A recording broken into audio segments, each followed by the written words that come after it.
Mengapa di sebagian orang menerapkan law of attraction itu tidak terjadi, tidak berlaku pada mereka? Saya akan bahas detail di sini. Bagi kamu yang pernah baca buku The Secret, The Power, dan lain-lain sebagainya yang mengenai penerapan hukum tarik-menarik, law of attraction, pasti kamu terbiasa mengetahui, bahkan mungkin sudah sering menerapkan soal afirmasi. Afirmasi itu kurang lebih kita meyakini, mengucapkan, memvisualisasikan apa yang kita inginkan.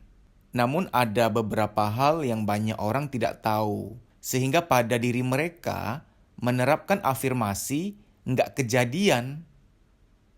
Hal pertama, kita harus paham bahwa takdir Tuhan di atas segala-galanya. Kalau kita meminta sesuatu yang oleh takdir Tuhan, kita tuh nggak mungkin dapat itu. Sampai kapanpun, sampai doer pun kita berafirmasi, nggak akan kejadian, nggak akan terkabul. Jangan salah paham ya, bukan berarti Tuhan tidak menyayangi kita. Justru karena Tuhan terlalu menyayangi kamu, khusus kamu, ada beberapa permintaan yang nggak mungkin bisa terkabul. Itu demi kamu, demi keselamatan kamu.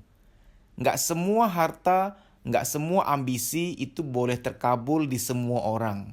Di orang tertentu, dia nggak boleh menerima itu demi keamanan dia. Contoh sederhana, saya misalkan minta mobil hypercar. Mobil yang kecepatan tinggi, bukan supercar lagi ya, tapi hypercar. Kalau itu terkabul bagi saya, membahayakan nyawa saya. Misalkan, saya meminta supaya saya ingin pindah kewarganegaraan ke Amerika, ke Australia. Mungkin itu tidak baik buat saya karena Tuhan ingin saya berkarya, bermanfaat di Indonesia.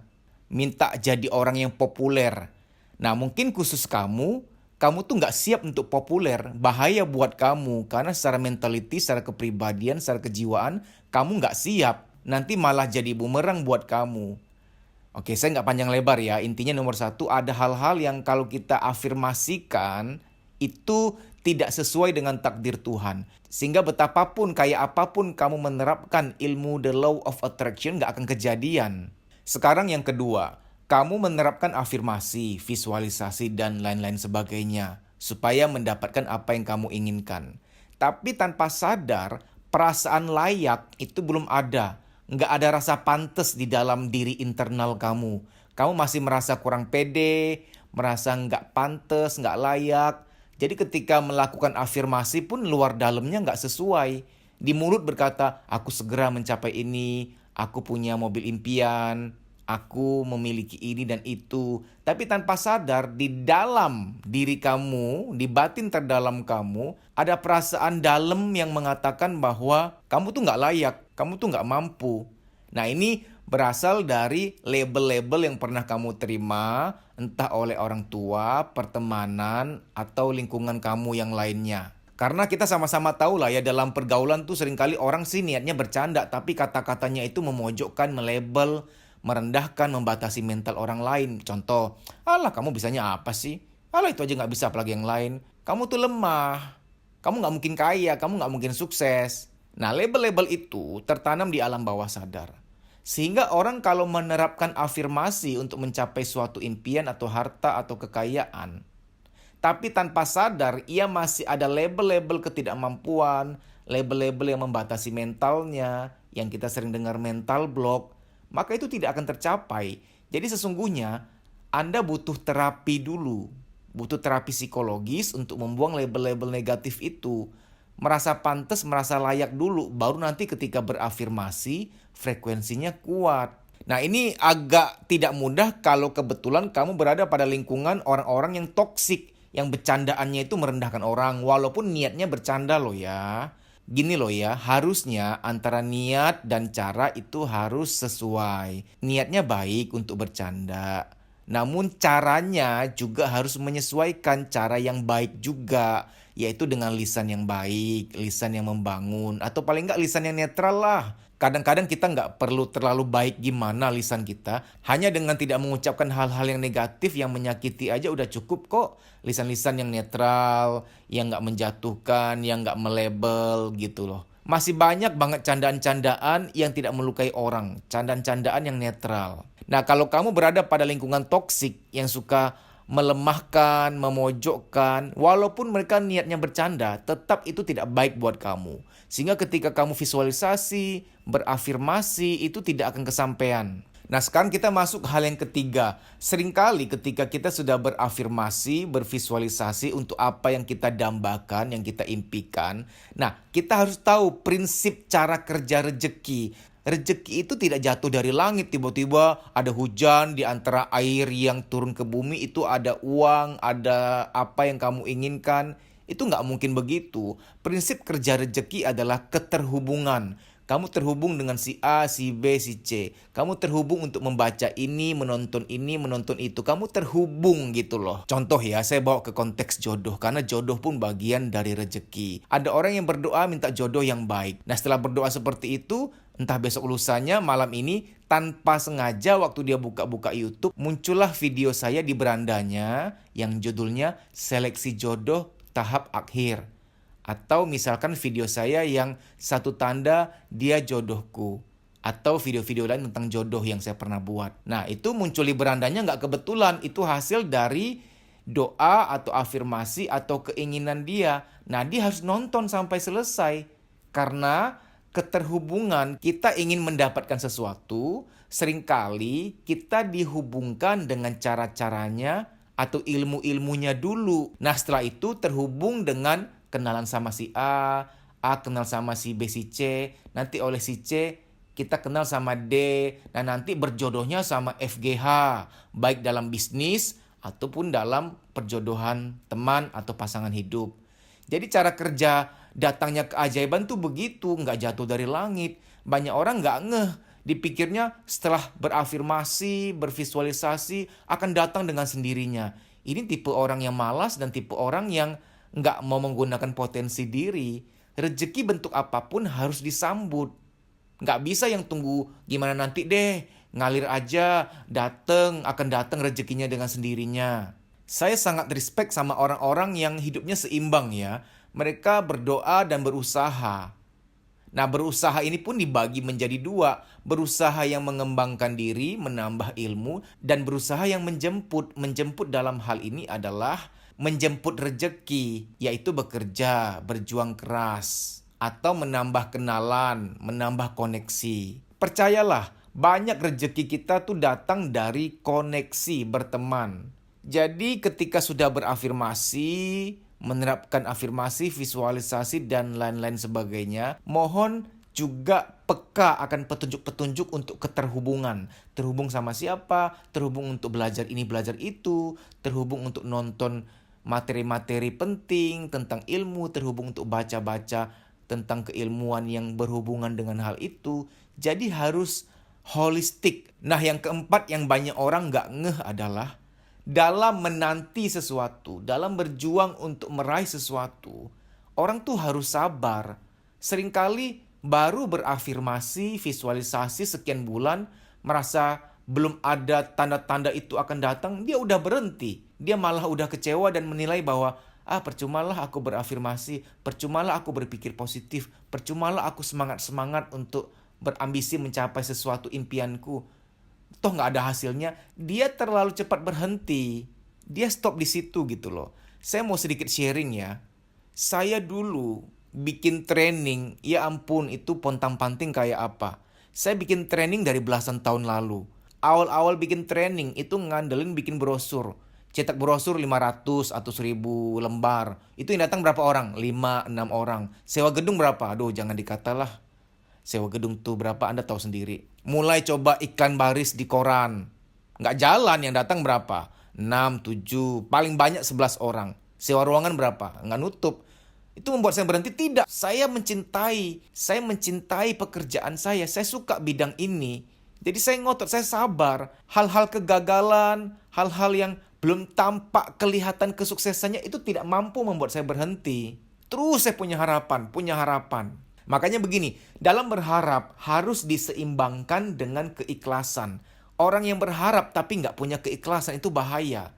Nah ini yang saya mau bahas di poin ini. Sabarnya Anda pada perjuangan Anda itu adalah sesuatu kombinasi yang indah banget. Anda tetap berharap dan berjuang, tapi pada saat yang sama Anda ada keikhlasan menerima kenyataan. Nah, ini yang banyak orang nggak punya. Banyak orang tuh punya hanya salah satunya aja.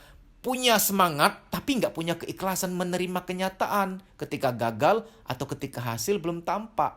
Atau ada orang yang punya keikhlasannya doang. Akhirnya jatuhnya pasrah. Ya udah pasrah deh. Nggak usah ngapa-ngapain, pasrah aja. Gimana nanti deh.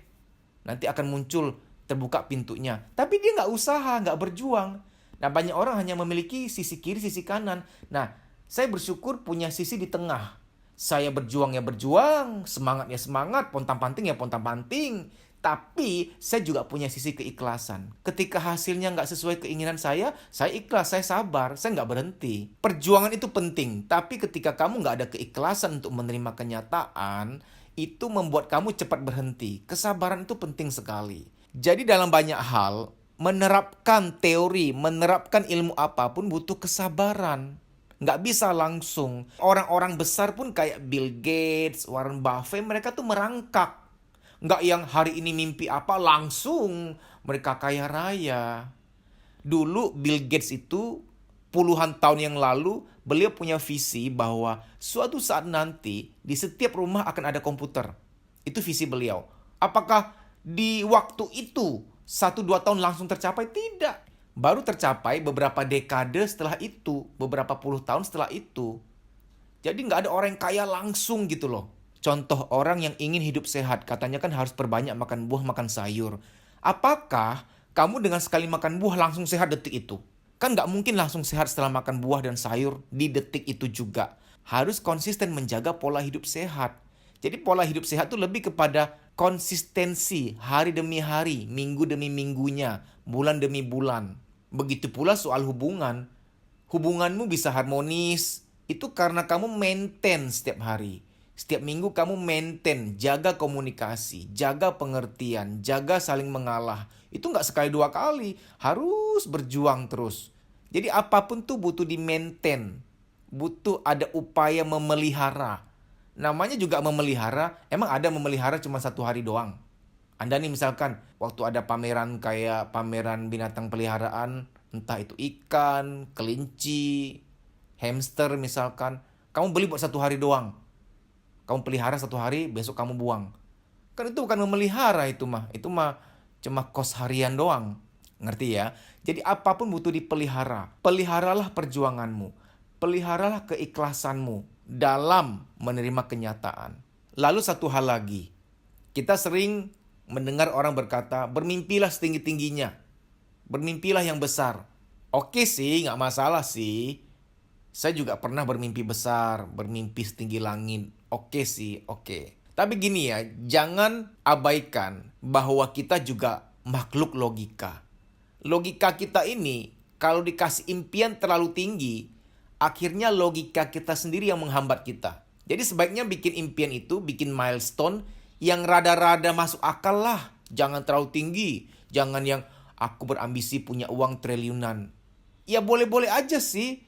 Tuhan Maha Kuasa, tapi ya bantu juga logikamu untuk bisa bantu kamu. Nah, ini penting ya. Bantulah logikamu untuk bisa bantu kamu. Kalau logikamu aja nggak terbantu, gimana logikamu bisa bantu kamu nanti? Karena dalam kenyataannya, logikamu itu yang kesehariannya berfungsi bantu kamu. Rasiomu, logikamu itu yang bantu kamu nanti dalam eksekusinya, dalam membuat planning, membuat rencana, membuat strategi. Jadi, ajaklah logikamu untuk kemudian dia sehat, dia damai dalam membantu kamu. Bukan dengan men-setting impian yang nggak masuk akal sehingga logikamu pun males. Dia tahu itu nggak mungkin tercapai. Saya nggak melemahkan kamu. Nggak ada yang nggak mungkin di dunia ini, nggak ada. Jadi sebaiknya tetapkan target-target yang masuk akal dalam jangka pendek. Supaya logikamu merasa masuk nih, masuk akal nih. Oke, siap aku bantu. Gitu loh. Contoh, aku ingin punya penghasilan tambahan setiap bulan 2 juta rupiah. Itu aja dulu. Tahun depan aku punya motor untuk aku bisa lebih praktis kemana-mana. Motor tahun depan itu hal yang oleh logikamu, oke siap bos, masuk akal nih. Siap, mari kita kerja. Kan gitu. Be realistic. Jadilah realistis. Supaya lebih mudah tercapai. Semoga video ini bermanfaat. Terima kasih.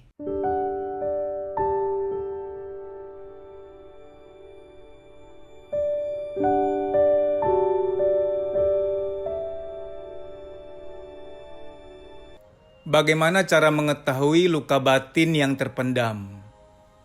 Dikatakan terpendam karena kamu nggak ngeh bahwa itu masih ada. Ini hanya bisa dilakukan di tengah malam ketika kamu terbangun. Kenapa? Saya jelaskan dulu pengantarnya ya.